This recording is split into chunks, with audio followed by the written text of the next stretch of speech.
Colin,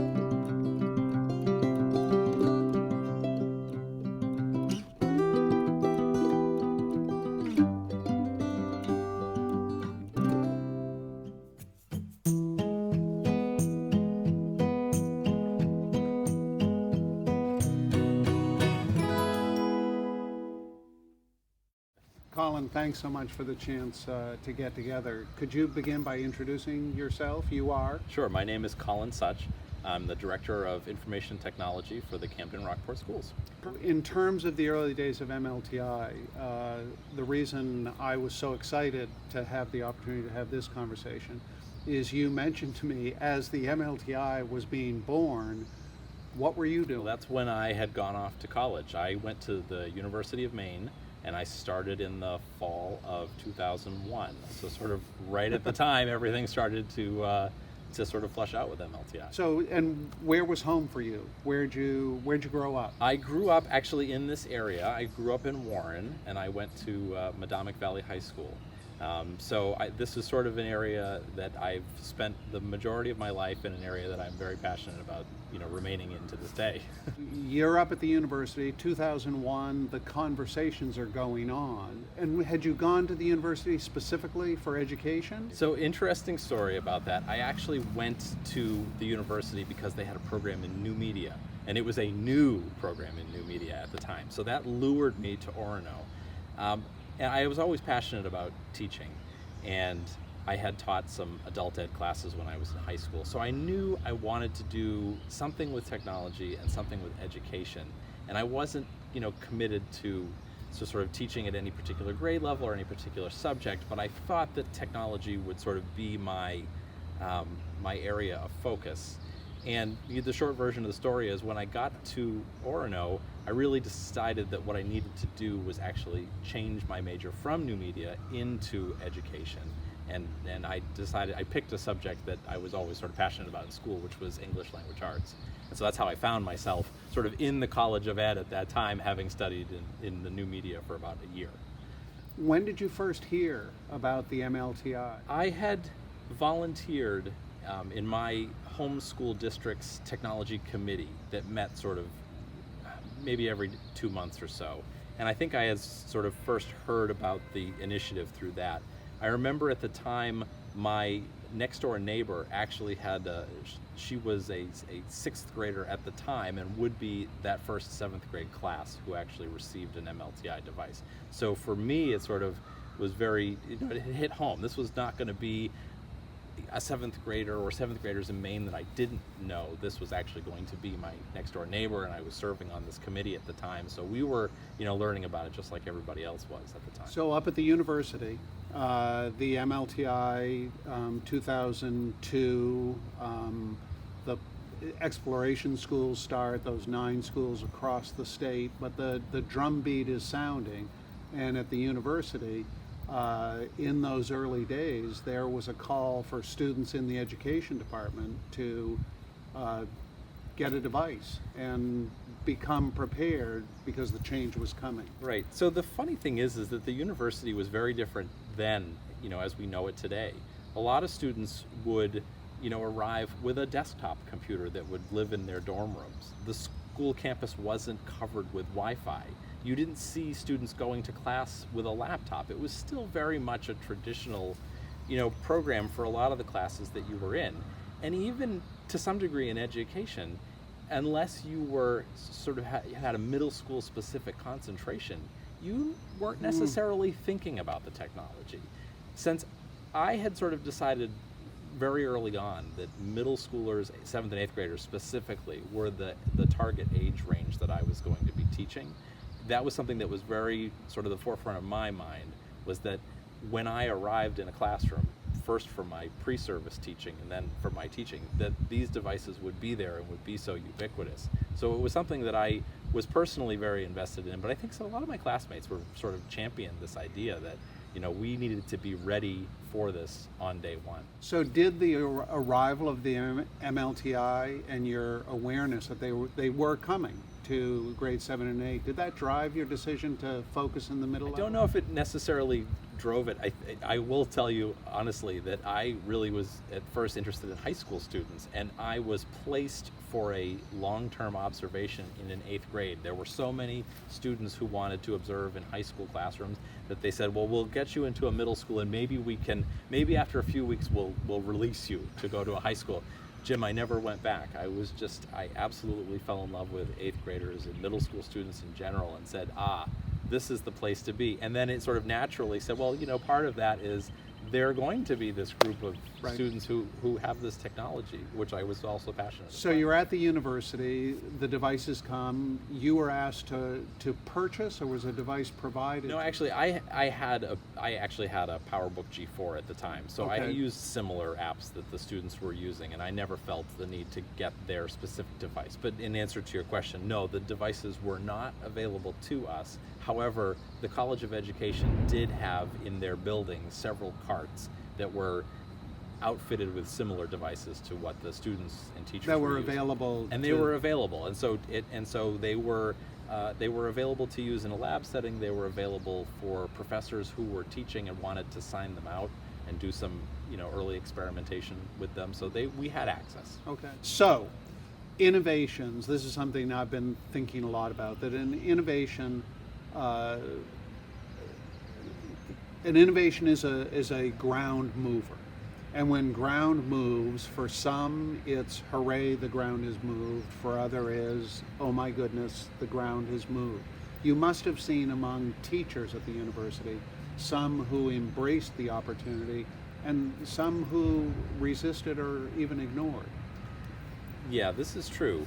A lot of my time was spent with professors who were teaching, sort of targeted for the high school English classroom, or they were English professors who were teaching you your content, so they weren't necessarily in that education spirit.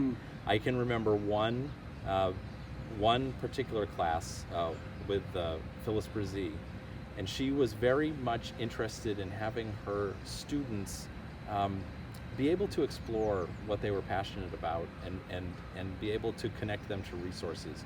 One of the things that she did, and she herself was a fan of technology, but also I think she was a fan of seeing her students succeed. She brought that cart into our classroom without a whole lot of expectations and said, this is something that you are going to need to be able to see. So let's actually take these devices out and see what opportunities are available for us to learn and go further. And we did that. I mean, we got them out, and we formed small groups in the class, and we figured out, what might be a project that we would do with students. What did we as pre-service teachers need to learn more about in order to be able to be successful with this? Now, with your experience in new media before coming over to education, as those small groups were formed, did you find yourself able to serve as a resource to the class? Sure. My big push has always been in visual storytelling and media filmmaking. I've always thought that, sometimes there's a hesitancy to get students to write. You think about that 5-paragraph essay, and kids have a lot to say, but sometimes getting that out of them in that format, it drives us crazy, because as the teachers, we know that they really have something persuasive to tell us. And it's just getting that out. So my push was to try and find ways that we could use the technology as this engaging lure to get those ideas out. The reality is that we put together some projects where we were doing the writing process, but we were doing it with a video camera and with iMovie and putting it together as a film, a short film. And had you transcribed the film, you would have had your written piece, and all of the processes and revisions and peer editing went into making that film. It was just a different way of doing it, and I thought, wow, if you can do that with a bunch of pre-service teachers in college, you can do it with 8th graders. And by golly, when I finally got my chance to be in a classroom with those students, I tried it, and you know what, it worked. So Phyllis encouraged that kind of, and again, I think you and I would agree that it is the culture of the classroom, it's the social interaction, it's the relationships and for years in the MLTI, we talked about when teachers and students meet in the middle as learners. That's what I hear Phyllis. Phyllis didn't simply say, these are the devices, and everybody pay attention, get ready to take notes, this is what you should do with them. She said these are powerful opportunities. Let's think about it. Let's think about it, and let's try to, create something, and in the process ask questions and realize that even as a group we may not have all the answers, but there are people in our community there and at that time who we could get those answers from. And I've got to push. There were other classes that you went into where the use of devices was perhaps not openly encouraged or even discouraged? Certainly it was something, in two levels. At the university level, it was something that in some classes just wasn't spoken of at all. But as I began to get out into actual classrooms and would observe, you would see students come in with those black bags and a binders and books under the other arm, and the laptop would go down and the binders would go on the top of the table. And as I began to see it more and more, I began to think, okay, well, this is coming from somewhere. What do I have to do so that the first thing that I see is students come into the room and they get the device out of the bag and onto the table and are ready to go? Because that says to me that is so ubiquitous with what they're doing that it becomes almost essential. You're there as a student, observer in some cases, and eventually a student teacher. Your authority in that setting is, shall I say, limited. What'd you do about that? Well, because you had some fairly foundationally held beliefs. I did, and my sort of mentor teachers had, and respectably so, had some foundational beliefs that I realized as much as I could learn from them, maybe we could learn from each other. And I remember one of the first things I did was we had a round table where students would bring their sort of pre-writing, and they had these PVC pipe. They looked like a telephone, like a Bell telephone receiver. Sure. And they would read their writing and listen to it. And the whole idea was that you could spot things as you were doing it. And I thought, well, wait a second, that's great, but at that point you don't have the right. You're just reading the writing, okay? So I said, well, we have a device that has a microphone. It has the writing on the screen, and it has a microphone, and it can record an almost unlimited amount of audio. So the first thing I did was I pulled a couple of students away from the table, out of sight of the mentor teacher, and into the hallway, and I had them read their writing, and it was on this. I had it on the screen, so it was sort of more than double spaced, so that when they would then put headphones on and listen to it back, they were making those inline, annotations to the work. And so we did this so we had the small group at the table, and then we had the little hidden group out in the hallway. And we did this for a little while, and the results were actually pretty clear that when the students did it this way with the technology, that they actually did read it and make corrections, and you could document it. So you had this portfolio of work. Whereas the students who were sitting at the table with the PVC pipe telephones, maybe they made some notes, maybe they didn't. So I did this for a little while. I presented it to the mentor teacher. The mentor teacher wasn't as wild about it, but said, maybe this is good for certain students. Some kids, not all, but some kids it might work. So the door is cracked. So we did. And that's how we sort of moved forward. And then after I had done that, I felt a little more comfortable saying, well, maybe next time we have to do an activity, let's pull out the video camera and we'll take a little bit of video and use it as sort of reflection of this process. And you were saying, and I can help. And I can help. Because did you get the sense that you were seeing not only pedagogical, curricular responses to the technology, but emotional, fear versus excitement? Yeah, it just seemed like when you got students working with the technology, you saw some engagement that might not have been there had it been just sort of put away. And I think once you saw students being able to progress through what you had expected from them, you also got a little bit of that fear and hesitation from the adults in the room to say, you know, maybe this isn't so scary, maybe there's something here, and then begin to question, okay, what do I have to do to take this to the next step? You know, what you've made me think about with that story, and again, it's teachers and students meeting in the middle as learners, and you made the comment that you became a teacher of teachers to some degree. You were there as a student teacher, but again, and you had a teacher whose classroom you were in who was willing to engage at some level. What did you learn? Because it's got to go both ways. And we know if technology advocates or innovation, no matter what the innovation, if I come riding in saying, hey, you can forget, everything's changed, just forget everything, here's the solution. People, heels go in, hackles go up. What did you learn from that more traditional teacher?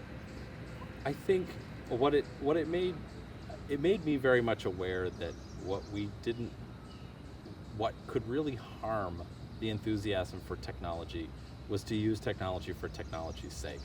That the use really had to be driven, from somewhere else. So as much as I was trying to learn how to manage a classroom and learn about how to, what content was appropriate to teach to that grade level, and what to do when kids were off track and all that other stuff, I was, thinking like, okay, well, in my mind, the technology it's always going to be the solution. Well, it's not always the solution, but it was about striking, I think, the right balance at the time. You go through student teaching, Mm-hmm. you gain certification, Yes. you go looking for work. Did your facility with the technology, was that a help or a hindrance in looking for a job? It was a help. At some point, when I was actually in my formal student teaching, I had an advisor from the university she came to observe a very frustrating class. I had two different placements. They were two different, sort of Bangor area schools, and one was a very different experience than the other. And she came to the sort of end of the student teaching, and she saw a class that it didn't go well. And in a moment of frustration and bravado and who knows what, I said, well, you know what? And I said, I'm not gonna teach language arts for forever. I said, here's what I want to do with my degree. And I outlined a sort of position that we would now think of as like a technology integration mentor. That might be teaching some on their own, but also working with other teachers. I outlined this to her, and she wrote me a very nice letter of recommendation at the end of my student teaching and said, I think Colin would make a great English teacher, but I think what he could do even better would be to do this position that I had outlined. I think she could see that there was a genuine need for that type of position. Which at that time, if we go back to 2002, certainly there were 2003, 2004, there were recognized individuals, but as far as a formalized position. I didn't know how to get there. Right. I knew I wanted to be there. I thought I wanted to be there at that time. And Yep. I said, I don't know how to get there. The university can't tell me how to get there. But what I think I can do is I think I can do something that I know how to do, which was teach English, and sort of shift it into that technology. And I said, this will have to be a long-term program. But what ended up happening was I graduated. I came back here to the coast, and I knew two things. I knew that I could teach right away. I knew that I had somewhat of some hesitancy, and I had said, well, maybe I'll pursue a master's degree, or maybe I'll go hike the Appalachian Trail, or, but I'm going to try and find a position that fits me in this area, because I didn't want to move someplace not knowing really what my future might hold. And I applied for a position in a area school district that was more technology based than it was education based, and I interviewed, and at some point I got cold feet about that position and said, you know what, I'm really sorry, but I don't want to be considered for this position anymore. And it got to the point where it was right at the beginning of the school year. The school year was about ready to start. And the Camden Rockport Middle School posted a position. They were looking for a half-time, 1 year only computer technology teacher. They didn't really elaborate. I later found out that they had not been successful in filling an industrial arts position. They'd had industrial arts for a number of years. The teacher had retired. And so they said, well, let's try something different. And I actually knew at the time, I knew of the principal at the school because the principal had come down from one of the school districts where I'd been student teaching, and I just sent him an email and said, I live in this area, I'm interested in your position, could you tell me a little bit more? And he didn't tell me anything more. He said, come in for an interview. And, long story long there, I got the job, and I was teaching 6th, 7th, and 8th grade students about computer technology. I had no curriculum, no budget, no equipment, and my 6th grade students had no computers because only 7th and 8th graders had a device. But somehow I said, let me take that visual storytelling piece, let me take presentations, let me take some basic, organization and executive function skills, and let me push that to these students, so that without even knowing really what the school did or what their desires were. Let me just do that because you can only fail up in a situation like that. If you're there for 1 year only and half time, what do you have to lose? And that was 2006, and here it is 2021, and I'm still here. And now now I am the director of information technology. The merging of the humanities with the zeros and ones. I mean, it's zeros and ones. It's a binary system. It either works or it doesn't work. But it is the purposing of it that makes the difference. Yeah, I enjoyed those early years so much because there wasn't a lot of expectation, and the students were I think what I was teaching them served a need so that they would leave my class where it was less about the grade, it was less about, the sort of expectation that they would learn everything, but they would take their newfound technology skill into the classroom where then it paid off.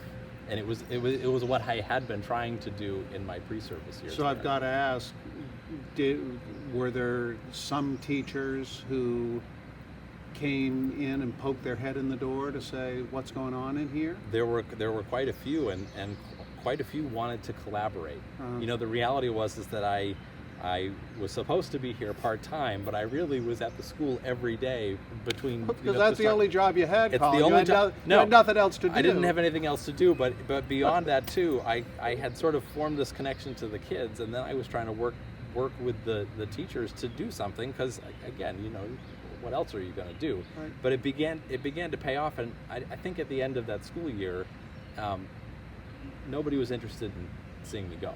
Right.